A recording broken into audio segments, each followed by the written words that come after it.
always true what you see on TV, right? No? True.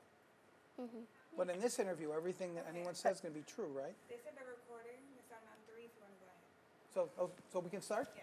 You guys ready? Yep. Oh, yeah.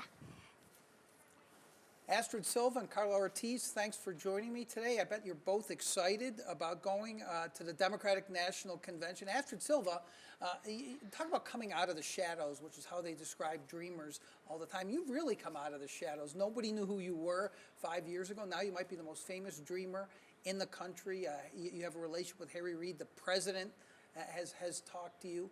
Tell me how you found out that you were going to be speaking at the Democratic National Convention. Well, I think out of all of those things, the scariest part was the first step of saying I am undocumented to other people, because I'd never done that in my entire life. Growing up, I didn't tell anybody. That wasn't something I talked about. But finding out about this, I received a call from Secretary Clinton's campaign, and they told me that I would be joining Carla and her mom, and that was just, it blew me away because I was so excited that there was going to be somebody from Nevada there. I just didn't know who it was going to be, and to find out it was me, it was just, it was really surprising, but at the same time, it's a really big responsibility. And it's a big responsibility in the sense that, do you get to deliver your own message? Are they going to tell you what to say, give you talking points? What have they told you? Yeah, I think I've always been very adamant about making sure that whatever I say is what matters to my family and what's going to help other families like Carla's and like so many others here in Nevada. So I've always made sure that I'm saying what it is that our families want to hear. What's the message you want to tell the convention and the world that will be watching? I mean, there's so many things to say, and but I think the most important thing for me is for people to see my mom and dad as humans. I think that we've gotten to a point where dreamers like me, we're more accepted, and we're people that, people can kind of warm up to much more than they did a few years ago. But at the same time, my parents still live in fear of being deported every single day. And I want them to see that just like they sacrificed everything to bring me here and give me a better future, that's what I want to do for them and for so many other parents that are living through this.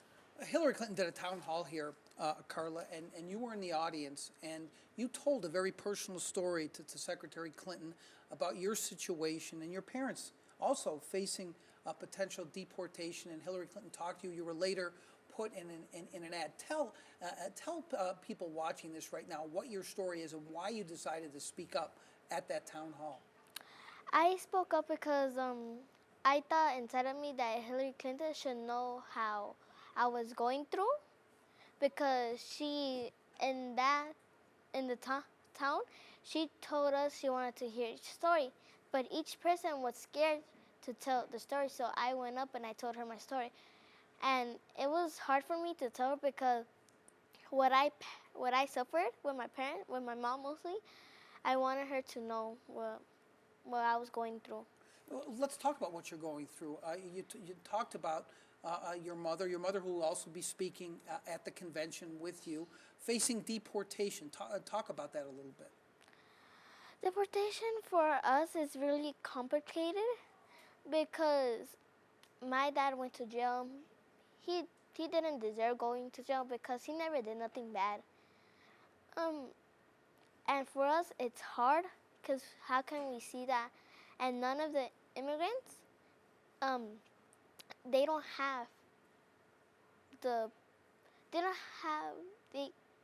can't go to jail or nothing bad because they haven't done nothing bad. That's what's hard. And everybody that thinks that immigrants are bad, they're not. Some people are innocent, they're victims. Talk about your personal story. You were born in the United States, you were brought here when you were young. To tell people so they know. I was born in Las Vegas, Nevada for my whole entire life. My parents, nothing bad, just normal, everybody. But they have a letter of deportation now, do they not? Oh, hanging over their heads. Yeah, yes, they do have a letter of deportation. And go ahead. And one of those reasons that her parents have letter of deportations is, like many other families, they were victims of a scam, and they were trying to do the right thing for their daughter and to bring her here. They're both immigrants from Guatemala, and they were trying to do the right thing, and unfortunately, so many of our community members were caught up in scams. And What do you mean by scam? Scams is when people in the community that portray themselves either as lawyers or what many of us call notarios, notaries. And unfortunately, during one of those sweeps that ICE, Immigration Customs and Enforcement, does, is when Carla's father was taken in because he had an order of deportation. But as she mentioned, he has never committed a crime. His only crime in the United States was that he was here without authorization. And kids like Carla suffer through this every single day.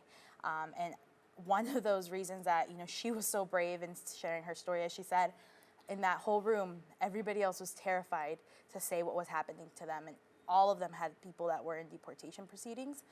And she spoke up because there's a need. She's come home and her dad hasn't been there because he was taken away to immigration detention. I guess what I'm wondering, Carla, is that you're sitting in that town hall, nobody's speaking up. Something inside you said, I need to tell this story. What was it? Were you frustrated? Did you not think that the message was getting out?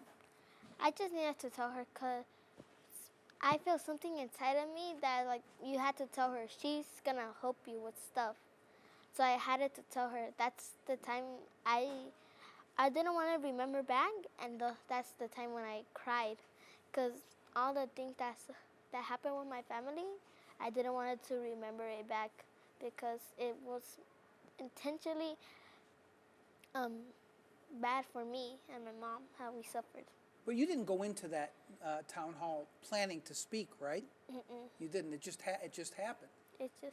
And what did you think once they put you in a television ad that has been seen now all over the world? It's on the internet. What did you think? Surprise, excited, and another word, but I don't know, but like happy a lot, cause Your friends mentioned it at all to you? No, They don't. I never told them nothing. You never told them about it, huh?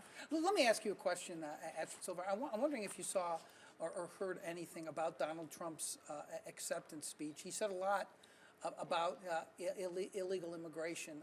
Did you see it? Did you hear about it? What was your reaction? I didn't. I actually, I decided to do better things with my time than to watch his speech. But from what I did see, it was a lot of fear-mongering, and I was really surprised to see a lot of people that were Republicans on my feed talking about how disappointed they were in what was happening. And so I haven't looked back at it because I think what I want to concentrate on is kids like Carla. I want to concentrate on these kids that have their parents with this fear, that they're citizens. She was born down the street. She has lived here her whole life, and to be taken back to a country that she's never seen, it's not like me. I was born there. I may not remember it, but I was born there. You came here when you were very young, in case people don't know your story. I was 4 years old when I came Right. here. She's never been anywhere else, and that's why it's so important to keep her family here, keep them together. Her family has struggled through so much just to give her a better life, and for now, somebody to come here and, not just now, but for so many people to be lashing out against her family, it breaks my heart. I'm 28 years old, and I live in fear that my mom and dad will be deported. I can't imagine what an 11-year-old is going through, what younger kids are going through, just having that feeling that if they come home and their mom and dad aren't there, what are they going to do? You are 28 years old, and you've come a long way since you first came out of the shadows, so to speak, and started talking about this. You become an activist. You work for a progressive group. You understand these issues. What about, if there is fear out there in this country, that's what Donald Trump is appealing to. And one of the things he talked about last night was 180,000 illegal immigrants with criminal records. He essentially made it sound like they're roaming the streets, that he talked about visiting with the parents of those killed by some illegal immigrants. Do you understand why people in this country might be worried when they hear things like that?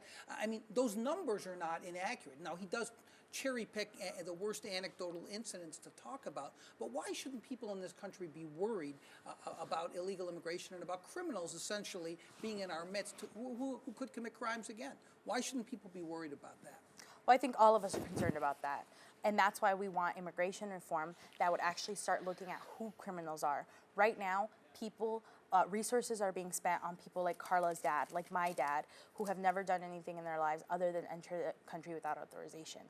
That money that is being spent on chasing them down from their jobs, from where he's outside painting, my dad's a landscaper, that's where the money is being spent. And we want to make sure that with immigration reform, that the people that actually should not be here, that they're actually being looked out for. Not people who are involved in scams, not people who were, you know, victims of crimes, because that's what they are. It's a crime what they're doing to them. And so I think Donald Trump, he's just going back to the lowest denominator. He's trying to scare people. There's 11 million undocumented immigrants in this country. But people already are scared, aren't they? I mean, people are scared. People are terrified, but I think something that's scarier is the people that aren't saying anything about what's happening. People that are staying at home and are staying quiet as this is happening to their neighbors, to their kid's best friend. Those people are staying at home and not saying anything about it, and that's scary. Because they don't know, you know, I don't go up there and say my parents were undocumented when I was a child. Carla's doing it because she's extremely brave. But kids don't go out there and say, my mommy and daddy don't have papers. They don't know that their neighbors are undocumented. They just know that it's the family that lives next door. And this isn't just a Latino issue. This is AAPI community. This is in all the communities that exist in our country. And again, it goes back to that fear-mongering, that it isn't just against undocumented immigrants. It's against the Muslim community. It's against the Black community. It's against the LGBTQ community. That's what's happening right now. And I want to make sure that not only for myself, but for the future, for other kids that are watching right now, that I'm getting kids that come up to me and tell me, Donald Trump wants to deport my parents, and I have to tell them, well, you know, this is politics and that's what he's doing. But in reality, these kids are scared. They're scared of what's going to happen to them. They're scared that somebody, you know, is going to come and take their mom and dad away. Are you scared? Of course I am. Every day? Yes. And how do you deal with that? It must be tough to get up every day with the fear. I mean, I can't possibly relate to it. Most people watching us right now can't relate to it. What does it feel like every day? Because you don't know. You hear a knock at the door. Do you get worried that it's someone coming to take your parents away? How do you feel about it? How do you deal with it every day, Carla? I deal with just I know what happens, but I just don't remember sometimes. I mostly spend time with my parents, so I don't remember it. That's why, or no, if I keep on remembering it, every single second I start to cry and think what could happen in the next few moments. Astrid Silva has used the word brave to describe you. I think it's very brave to go and talk to Secretary Clinton. It's less brave to come here and talk to me. But you know what's really brave? You're going to be talking in front of a big convention hall with hundreds, thousands of people, and millions of people watching. Are you nervous about that at all? No, I talked what Astrid said. I'm brave. I want to keep on going each step further to go to my destination where I had to go. I don't. If I had to talk to anybody, I will do it to help my parents and every immigrant's parents. Have you talked to your mother about what you want to say at the convention on Monday? Do you just want to tell your story? Is there something more that you want to say to all the people who will be watching? I talked to my parents about it. And what do you want to say? You guys will find out. You're not going to tell me? You're going to keep it a secret until Monday? You're not going to give me a scoop right here on TV? Boy. Because then if people are going to see this show and then the other show, I'm going to spoil it. So you shall see on Monday. You are very, very tough. You are very tough. Carla Ortiz and Astrid Silva, thanks for coming and talking to me today. Really good luck on Monday at the convention to both of you. I'll be watching. Thanks for coming. Now I'm anxious.